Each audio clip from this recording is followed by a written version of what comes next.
Hello नमस्कार साथियों, स्वागत है आप सभी का ड्रीम एग्जाम स्टडी प्लेटफॉर्म पर। साथियों, आज हम इस वीडियो में देखने वाले हैं सी टेट जुलाई 2023 की दृष्टि से साथियों बाल विकास और शिक्षा शास्त्र यानी सीडीपी एंड पेडागोजी की 1000 प्लस क्वेश्चन की सीरीज की क्लास नंबर 7। साथियों, इस क्लास में हम क्वेश्चन नंबर 181 से क्वेश्चन नंबर 210 तक देखने वाले हैं। साथियों, मॉक टेस्ट नंबर 7 होने वाला है। साथियों, इस क्लास में हम दिसंबर 2022 और दिसंबर 2021 के जो प्रीवियस ईयर पेपर हैं पे क्वेश्चन है उनको हम करने वाले हैं। तो साथियों, वीडियो को शुरू करने से पहले आपसे एक निवेदन है कि यदि आप हमारे चैनल ड्रीम एग्जाम स्टडी पर नए हैं तो चैनल को कर लीजिए सब्सक्राइब और साथ में बनी बेल आइकन जरूर दबा लीजिए ताकि जब भी हम अगला वीडियो अपलोड करें आप तक नोटिफिकेशन सबसे पहले पहुंच जाए। चलिए साथियों, वीडियो को शुरू करते हैं। साथियों, ये है मोटिवेशन कोड।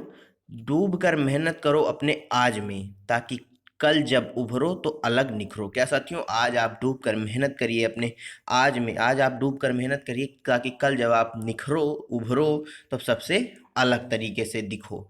चलिए साथियों, शुरू करते हैं। साथियों, क्वेश्चन नंबर 181। बच्चों में ज्ञान की रचना करने और अर्थ का निर्माण करने की क्षमता होती है। इस परिप्रेक्ष्य में एक शिक्षक की भूमिका है। साथियों, बच्चों के अंदर ज्ञान की रचना करने और अर्थ के निर्माण की क्षमता होती है। इस परिप्रेक्ष्य में एक शिक्षक की क्या भूमिका होती है? संप्रेषक और व्याख्याता की भूमिका होती है, सुगमकर्ता की भूमिका होती है, निर्देशक की भूमिका होती है, या फिर साथियों तालमेल बैठाने वाले की भूमिका होती है? बताइए। आप सभी जानते हैं जीन पियाजे ने क्या कहा है बच्चों को नन्हे वैज्ञानिक कहा है। उनकी इसी पॉइंट से इस क्वेश्चन को बनाया गया है कि बच्चों में ज्ञान की रचना करने और अर्थ निर्माण करने की क्षमता होती है। इस प्रक्रिया में, इस परिप्रेक्ष्य में जो शिक्षक की भूमिका होती है वह किस तरह की होती है? तो साथियों, सुगमकर्ता की होती है। यानी बच्चों के मार्ग में जो समस्या आती है, रचना ज्ञान की रचना करने के मार्ग में जो बच्चों को समस्या आती है उसमें शिक्षक क्या करता है? सहायता करता है, यानी सुगम करता है उस मार्ग को। इसलिए शिक्षक की भूमिका क्या होती है? सुगम करता की। ऑप्शन बी क्या हो जाएगा? राइट आंसर हो जाएगा। क्वेश्चन नंबर 182 साथियों, इनमें से कौन सी विशेषता प्रतिभाशाली बच्चों की नहीं है? उच्च आत्म क्षमता, निम्न औसतीय मानसिक प्रक्रियाएं, अंतर्दृष्टिपूर्वक समस्याओं का समाधान, उच्चतर श्रेणी की मानसिक प्रक्रियाएं। साथियों, प्रतिभाशाली बालक यदि होंगे तो उनकी जो मानसिक श्रेणी है वह उच्चतर होगी। बिल्कुल सही बात है। उनका आईक्यू लेवल यानी साथियों क्या होगा? थोड़ा उच्च होगा। वह अंतर्दृष्टि द्वारा समस्याओं का समाधान करने के योग्य होंगे। परंतु साथियों, वह निम्न औसतीय मानसिक क्रियाएं नहीं करेंगे। यानी ऑप्शन बी क्या होगा इस क्वेश्चन का? एकदम राइट आंसर हो जाएगा। क्वेश्चन नंबर साथियों 183, कोहल वर्ग के सिद्धांत के पूर्व परंपरागत स्तर के अनुसार कोई नैतिक निर्णय लेते समय एक व्यक्ति निम्नलिखित में से किस तरफ प्रवृत्त होगा? साथियों, कोहल वर्ग ने किस चीज का सिद्धांत दिया है? नैतिक विकास का सिद्धांत दिया है। इन्होंने अपने नैतिक विकास के सिद्धांत के साथियों 3 चरण और 6 अवस्थाएं बताई हैं। साथियों, पहला चरण क्या है? पूर्व परंपरागत चरण स्तर। दूसरा चरण क्या है साथियों? परंपरागत। और तीसरा क्या है? उत्तर परंपरागत। साथियों, इसमें पूर्व परंपरागत स्तर के अनुसार कोई नैतिक निर्णय लेते समय एक व्यक्ति निम्नलिखित में से किस तरफ प्रवृत्त होगा? व्यक्तिगत आवश्यकताएं तथा इच्छाओं की तरफ, व्यक्तिगत मूल्यों की तरफ, पारिवारिक अपेक्षाओं की तरफ, अंतर्निहित संभावित दंड की तरफ। बताइए साथियों, किस तरफ व्यक्ति ध्यान देगा कोई भी निर्णय लेते समय, नैतिक निर्णय लेते समय? तो साथियों, किस तरफ ध्यान देगा? उस जो क्या कहते हैं, जो निर्णय है उसके उससे उसमें अंतर्निहित संभावित दंड क्या है, इस पर व्यक्ति प्रवृत्त होगा। यानी ऑप्शन डी इस क्वेश्चन का क्या हो जाएगा?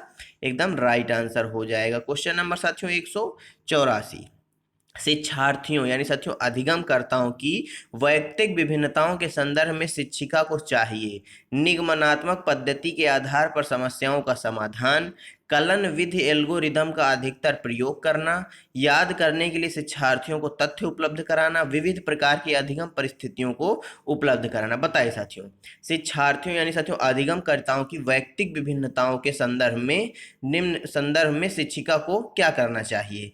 निगमनात्मक पद्धति के आधार पर क्या समस्याओं का समाधान करना चाहिए, कलन विधि या एल्गोरिदम का अधिकतर क्या प्रयोग करना चाहिए, याद करने के लिए शिक्षकों को क्या तथ्य उपलब्ध कराना चाहिए शिक्षार्थियों के लिए, विविध प्रकार की अधिगम परिस्थितियों को उपलब्ध कराना चाहिए। बताइए साथियों, वैयक्तिक विभिन्नता की बात आई, यानी सभी की वैयक्तिक विभिन्नताएं अलग अलग होती हैं। तो साथियों, वैयक्तिक विभिन्नता का अर्थ ही यही है कि अलग अलग होना। तो वैयक्तिक विभिन्नता अर्थात साथियों विविध प्रकार, तो यानी ऑप्शन डी क्या होगा, विविध प्रकार की अधिगम परिस्थितियों को उपलब्ध कराना।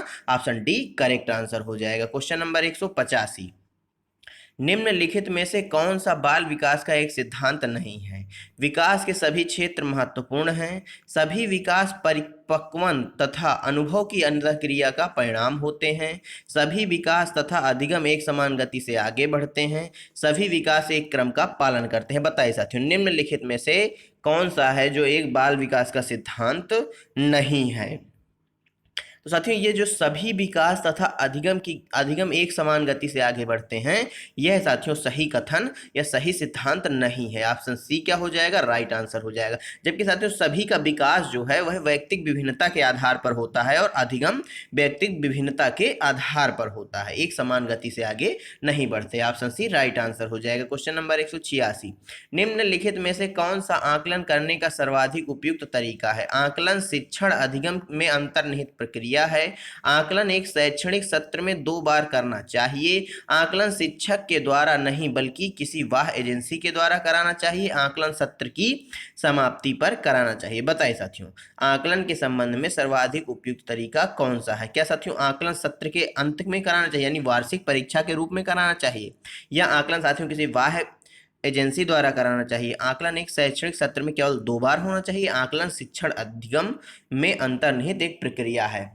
साथियों, बात हुआ करती है सतत एवं व्यापक मूल्यांकन या आकलन की। तो यह साथियों जो सतत एवं व्यापक मूल्यांकन की प्रक्रिया है, यह शिक्षण अधिगम में अंतर्निहित प्रक्रिया है, यानी ऑप्शन ए इस क्वेश्चन का क्या होगा, राइट आंसर हो जाएगा। क्वेश्चन नंबर 187, निम्नलिखित में से कौन सा सृजनात्मकता से संबंधित है। अभिसारी चिंतन, सामवैगिक चिंतन, अहमवादी चिंतन या अपसारी चिंतन। बताइए सृजनात्मकता में कौन सा गुण पाया जाता है। साथियों सृजनात्मकता की बात करें तो साथियों सृजनात्मकता में एक गुण पाया जाता है लचीलेपन का। किसका साथियों, लचीलेपन का गुण पाया जाता है। इसमें मौलिकता पाई जाती है। क्या साथियों, मौलिकता पाई जाती है। साथियों सृजनात्मकता से जो संबंधित है वह क्या है, अपसारी चिंतन है, यानी ऑप्शन डी क्या हो जाएगा इस क्वेश्चन का, राइट आंसर हो जाएगा। क्वेश्चन नंबर 188, बच्चों के बारे में निम्नलिखित कथनों में से किस कथन से वाइगोत्स्की सहमत होते हैं।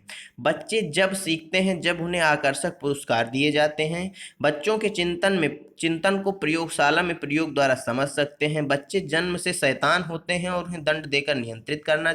बच्चे समवयस्कों और वयस्कों के साथ सामाजिक अंतःक्रियाओं के माध्यम से सीखते हैं। बताइए वाइगोत्स्की महोदय ने किस चीज का सिद्धांत दिया है, सामाजिक एवं सांस्कृतिक अधिगम का सिद्धांत इन्होंने, सामाजिक एवं सांस्कृतिक विकास का इन्होंने सिद्धांत दिया है। इनके विकास इन्होंने अपने सिद्धांत में साथियों इसका फोल्डिंग के बारे में बताया है और जेडपीडी जैसे शब्दों के बारे में भी इन्होंने बताया है। इस क्वेश्चन का जो सही आंसर हो जाएगा वह ऑप्शन डी हो जाएगा कि बच्चे अपने समवयस्कों यानी अपने सहपाठियों यानी अपनी उम्र के बच्चों के साथ और वयस्कों के साथ सामाजिक अंतःक्रिया के माध्यम से सीखते हैं, यानी ऑप्शन डी क्या हो जाएगा इस क्वेश्चन का एकदम राइट आंसर हो जाएगा। क्वेश्चन नंबर 189 साथियों, बच्चे डॉट डॉट चिंतन में वयस्कों की भांति ही होते हैं और ज्यों का त्यों ज्यों ज्यों वे बड़े होते हैं उनके चिंतन में गुणात्मक वृद्धि होती है।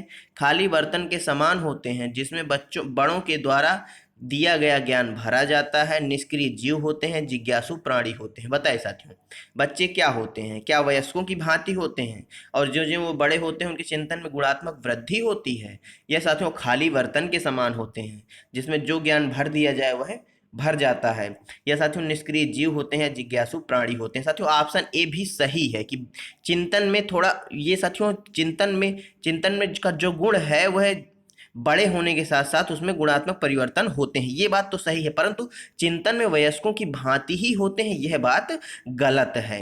बल्कि साथियों जो बच्चे होते हैं वह जिज्ञासु प्राणी होते हैं। आप सभी जानते हैं कोई छोटा बच्चा यदि आपके साथ होता है, वह कहीं भी जाता है आपके साथ तो देखते होंगे वह छोटी छोटी बातों को चीज़ों को देखता है तो उनके बारे में 10 क्वेश्चन करता है, यानी जानने की इच्छा प्रकट करता है। यही प्रक्रिया जो जानने की इच्छा होती है वही जिज्ञासुपन कहलाता है, यानी ऑप्शन डी इस क्वेश्चन का क्या हो जाएगा, राइट राइट आंसर हो जाएगा। क्वेश्चन नंबर 190, बच्चों की त्रुटियों के बारे में निम्नलिखित में से कौन सा कथन सत्य है? बच्चों की त्रुटियां उनके सीखने की प्रक्रिया का अंग हैं। बच्चे तब त्रुटियां करते हैं जब शिक्षक सौम्य हो और उन्हें त्रुटियां करने पर दंड ना देता हो। बच्चों की त्रुटियां शिक्षक के लिए महत्वहीन है। असावधानी के कारण बच्चे त्रुटियां करते हैं। बताइए साथियों, त्रुटियों के संबंध में यह क्वेश्चन है कि बच्चों की त्रुटियों के बारे में कौन सा कथन सही है? क्या साथियों असावधानी के कारण त्रुटियां होती हो बच्चे जो है त्रुटियां करते हैं?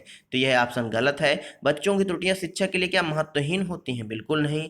बच्चे तब त्रुटियां करते हैं जब शिक्षक सौम्य हो और उन्हें त्रुटियां करने पर दंड ना देता हो, ऐसा भी नहीं। बल्कि साथियों क्या है, बच्चों की जो त्रुटियां होती हैं वह सीखने की प्रक्रिया का एक अभिन्न अंग होती हैं। यानी गलतियां करके ही सीखता है बच्चा। कैसे साथियों? गलतियां करके ही बच्चा सीखता है। जब छोटी छोटी गलतियां होती हैं तो वह सीखने की प्रक्रिया का एक अभिन्न अंग होती हैं। यानी ऑप्शन ए इस क्वेश्चन का क्या हो जाएगा? राइट आंसर हो जाएगा। क्वेश्चन नंबर 191, अध्यापक को यह सुनिश्चित करना चाहिए कि उसकी कक्षा के सभी शिक्षार्थी अपने आप को स्वीकृत और सम्मानित समझें। इसके लिए शिक्षक को क्या करना चाहिए? बताइए। अध्यापक को यह सुनिश्चित करना चाहिए कि उसकी कक्षा के सभी शिक्षार्थी अपने आप को स्वीकृत व सम्मानित समझें। इसके लिए शिक्षक को क्या करना चाहिए?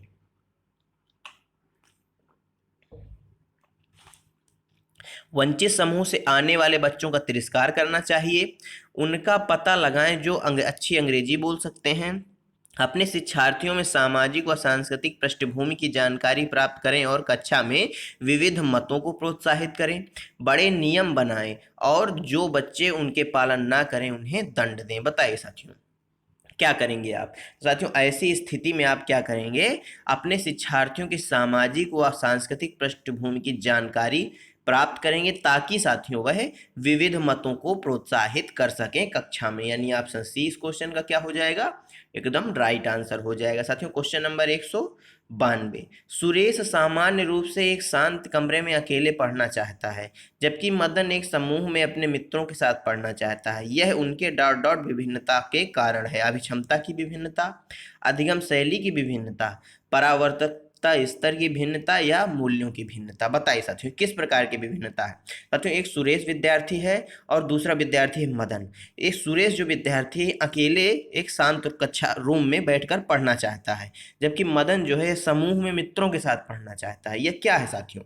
पहली बात तो साथियों ये व्यक्तिगत विभिन्नता भी है। क्या है साथियों? यह व्यक्तिगत विभिन्नता भी है। दूसरी चीज साथियों ये किस प्रकार की विभिन्नता है? यह साथियों अधिगम शैली की भी विभिन्नता है। यानी व्यक्तिगत विभिन्नता। यदि अधिगम शैली यहाँ पर ऑप्शन नहीं होता तो यहाँ पर साथियों व्यक्तिगत विभिन्नता ऑप्शन होता। यानी इस क्वेश्चन का जो सही आंसर हो जाएगा वह ऑप्शन बी हो जाएगा। क्वेश्चन नंबर साथियों 193, भारत में क्या साथियों भारत में भाषिक विभिन्नता बहुत है। इस संदर्भ में विशेषकर कक्षा 1 और कक्षा 2 के प्राथमिक स्तर पर बहुभाषिक कक्षाओं के बारे में सर्वथा उपयुक्त कथन होगा।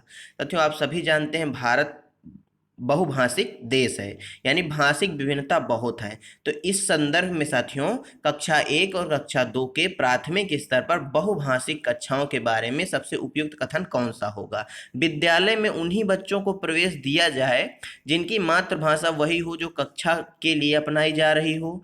शिक्षक को सभी भाषाओं का सम्मान करना चाहिए। जो बच्चे कक्षा में मातृभाषा का उपयोग करते हैं अध्यापक को उनकी उपेक्षा करनी चाहिए। शिक्षार्थियों को अपनी मातृभाषा या स्थानीय भाषा बोलने पर के प्रयोग पर दंड देना चाहिए। बताइए साथियों बहुभाषिक कक्षाओं के बारे में सर्वथा उपयुक्त कथन कौन सा होगा? साथियों शिक्षक को सभी भाषाओं का क्या करना चाहिए? सम्मान करना चाहिए। यानी ऑप्शन बी क्या हो जाएगा इस क्वेश्चन का? एकदम राइट आंसर हो जाएगा। क्वेश्चन नंबर साथियों 194, प्रकृति पोषण विवाद में प्रकृति से क्या अभिप्राय है?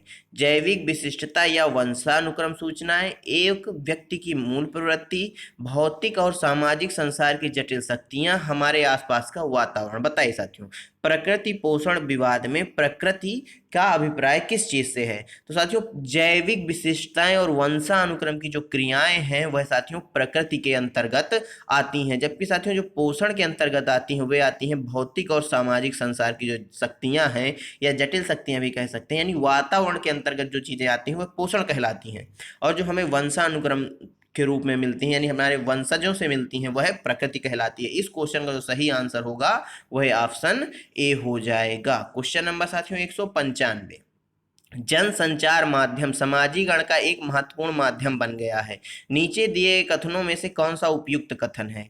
समाजीकरण केवल माता पिता और परिवार के द्वारा होता है। जनसंचार माध्यम अभिवृत्तियों और मूल्यों को प्रभावित करता है। बच्चे संचार माध्यमों के साथ प्रत्यक्ष रूप से अंतःक्रिया नहीं कर सकते। संचार माध्यम पदार्थों के विज्ञापन के लिए एक अच्छा माध्यम है। बताइए साथियों, जनसंचार माध्यम समाजीकरण का एक महत्वपूर्ण माध्यम बन गया है। नीचे दिए गए कथनों में से कौन सा कथन है जो उपयुक्त कथन कहलाएगा? तो साथियों, जो जनसंचार का माध्यम है, जनसंचार माध्यम अभिवृत्तियों और मूल्यों को प्रभावित करता है, यह बात साथियों बिल्कुल सही बात है। यानी ऑप्शन बी क्या हो जाएगा?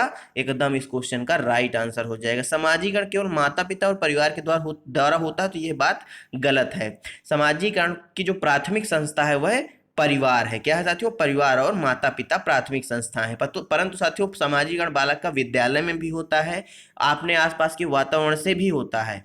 और साथियों, जो जनसंचार का माध्यम है, ये साथियों द्वितीयक समाजीकरण के माध्यम भी कहलाएंगे। इस चीज को भी आप थोड़ा ध्यान रखिएगा। अर्थात इस क्वेश्चन का सही आंसर ऑप्शन बी हो जाएगा। क्वेश्चन नंबर 196 साथियों, बच्चे किस प्रकार से सीखते हैं? नीचे दिए गए कथनों में से कौन सा इस प्रश्न के विषय में सही नहीं है? बच्चे किस प्रकार से सीखते हैं, दिए गए कथनों में से कौन सा कथन इस प्रश्न के विषय में सही नहीं है? बच्चे तब सीखते हैं जब वे संज्ञानात्मक रूप से तैयार होते हैं। बच्चे अनेकों प्रकार से सीखते हैं। बच्चे सीखते हैं क्योंकि वे स्वाभाविक रूप से प्रेरित होते हैं।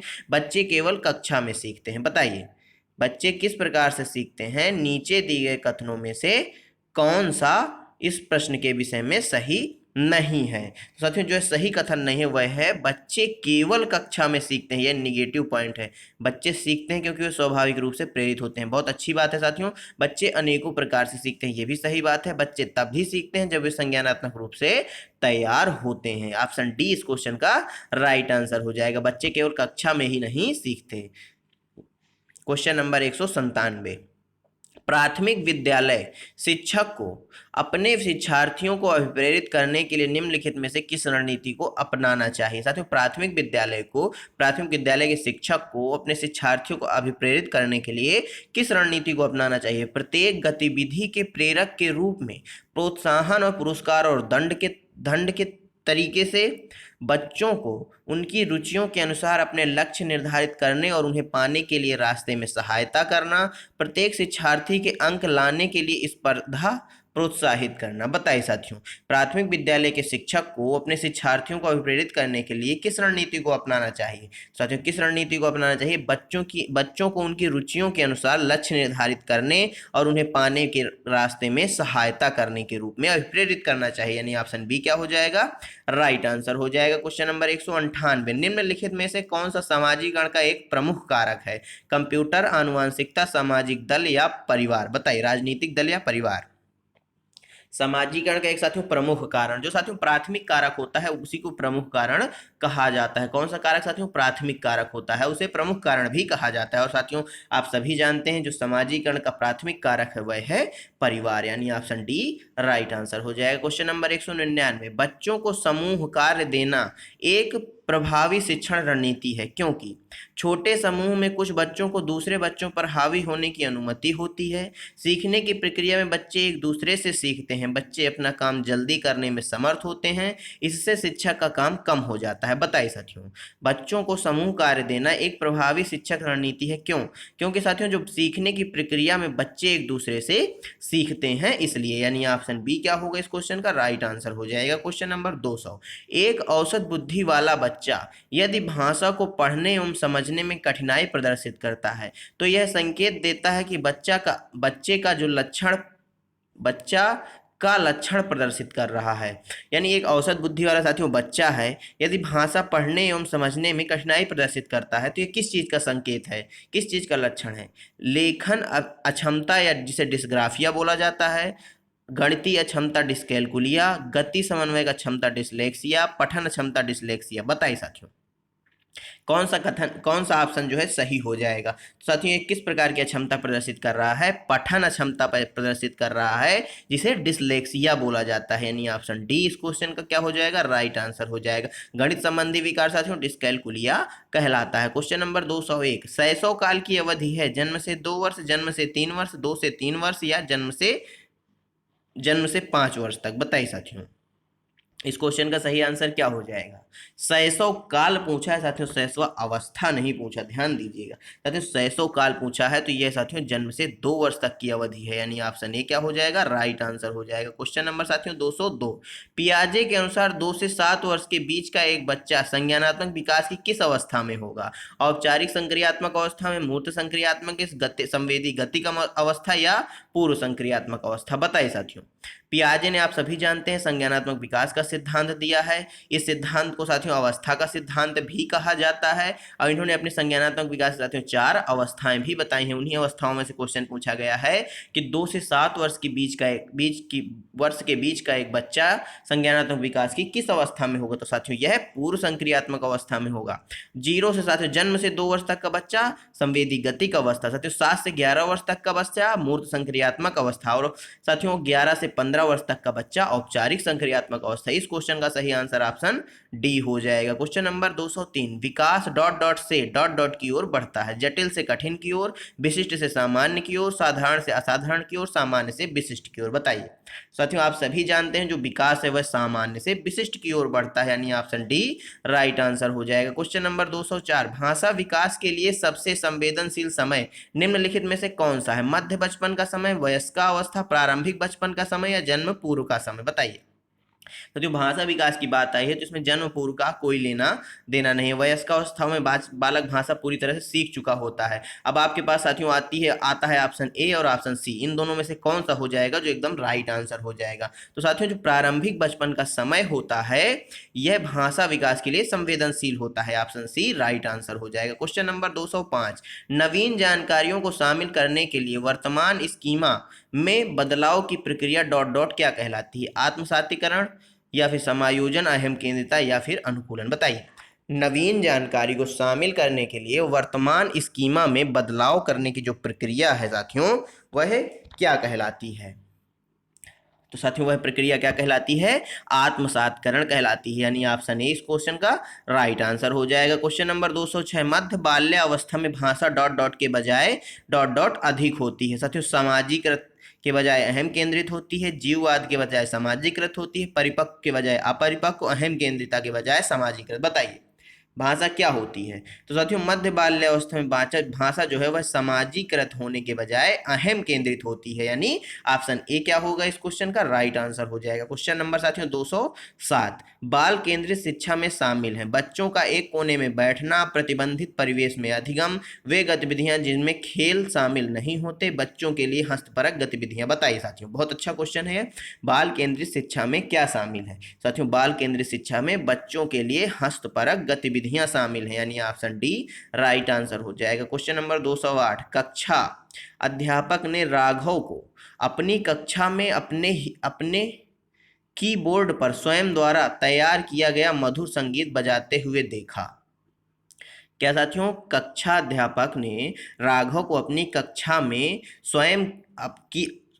कक्षा में कीबोर्ड पर स्वयं द्वारा तैयार किया गया मधुर संगीत बजाते हुए देखा। कक्षा अध्यापक ने विचार किया कि राघव में डॉट डॉट बुद्धि उच्च स्तरीय है, शारीरिक गतिबोधक बुद्धि, संगीतमय बुद्धि, भाषाई बुद्धि या स्थानिक बुद्धि, बताइए साथियों। साथियों जो लेखक होते हैं उनमें भाषाई बुद्धि पाई जाती है, लेखक और जो कवि होते हैं उनमें भाषाई बुद्धि पाई जाती है। साथियों राघव में कौन सी बुद्धि हो जाएगी, तो राघव में साथियों संगीतमयी बुद्धि हो जाएगी, ऑप्शन बी राइट आंसर हो जाएगा। साथियों हार्वर्ड गार्डनर महोदय ने बहुबुद्धि का सिद्धांत दिया और उन्हीं के सिद्धांत में से यह क्वेश्चन पूछा गया है। क्वेश्चन नंबर 209, जब एक शिक्षक यह समझता है कि स्वाभाविक रूप से लड़के गणित में लड़कियों से अच्छे हैं, यह दर्शाता है लिंग जेंडर पक्षपात, शिक्षाप्रद, सही दृष्टिकोण वाला या फिर नीतिपरक, बताइए।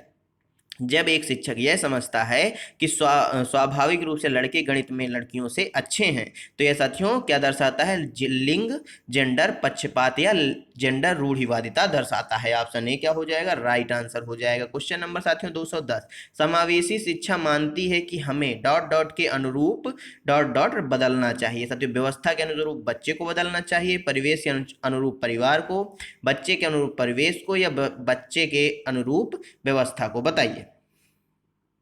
जो समावेशी शिक्षा है वह मानती है साथियों कि बच्चे के अनुरूप व्यवस्था को बदल देना चाहिए, यानी ऑप्शन डी क्या हो जाएगा, ऑप्शन डी इस क्वेश्चन का राइट आंसर हो जाएगा।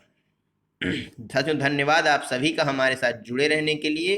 साथियों आज का वीडियो आपको कैसा लगा, साथियों क्वेश्चन नंबर 181 से क्वेश्चन नंबर 210 तक आपको कैसे लगे, साथियों ये बाल विकास की सीरीज आपको पूरी कैसी लग रही है ये भी आप हमें कमेंट बॉक्स में बताइए। यदि साथियों वीडियो अच्छा लगा हो तो वीडियो को लाइक कर दीजिए, अपने दोस्तों के साथ शेयर कर दीजिए। साथियों यदि आप चैनल पर नए हैं तो चैनल को कर लीजिए सब्सक्राइब। मिलते हैं साथियों आपसे अगले वीडियो में, तब तक के लिए जय हिंद, जय भारत। अपना और अपनों का ख्याल रखिए, सभी का सम्मान करिए। धन्यवाद साथियों।